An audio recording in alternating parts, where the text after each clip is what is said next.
जय महाराष्ट्र. ज्या ताटात खायचं त्याच ताटात ओकारी करायची अशी आमच्या मराठवाड्यात म्हण आहे आणि म्हणीप्रमाणेच भरत गोगावले ओकार्य करत आहेत. ज्या आदरणीय रश्मिताईंचा राजकारणाशी काही एक संबंध नाही त्या रश्मिताईंवरती तोंडसूक घेऊन पालकमंत्री पद आपल्या पदरामध्ये पडतंय का याचा हा केविलवाणा प्रयत्न आहे. आदरणीय उद्धव साहेब, आदित्य साहेब, संजय राऊत साहेब यांच्यावरती भुंकून झालं, पण पदरात निराशाच पडत आहे आणि याच नैराश्यातून अशी ही वक्तव्य केली जात आहेत. एकीकडे म्हणायचं की आम्ही आदरणीय हिंदू हृदय सम्राट बाळासाहेब ठाकरे यांचे विचार घेऊन पुढे जातोय.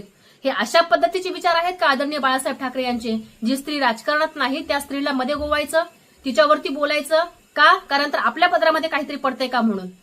अहो, ज्या स्त्रीनं तुमच्या सुखादुखामध्ये साथ दिली, तुमच्यासोबत उभी राहिली, ज्या स्त्रीनं तुमचा आदर, सत्कार, प्रेम सगळं काही ज्या स्त्रीनं तुम्हाला दिलं त्या स्त्रीवरती बोलताय. लाज वाटत नाही तुम्हाला? अहो, तुम्ही तुमच्या विकृत मानसिकतेचं दर्शन अजून किती घडवणार आहात? भरत गोगावलेसह माझा तमाम गद्दार टोळीला एक या व्हिडिओच्या मार्फत सांगणं आहे की आपण जर रश्मिताईंवरती बोलाल तर या महाराष्ट्रातला तमाम शिवसैनिक त्याची स्टाईल दाखवल्याशिवाय राहणार नाही. त्यामुळे आपण आपल्या शब्दांवरती आवर घाला, एवढंच तुर्तास मी आपल्याला सांगू इच्छिते. जय महाराष्ट्र.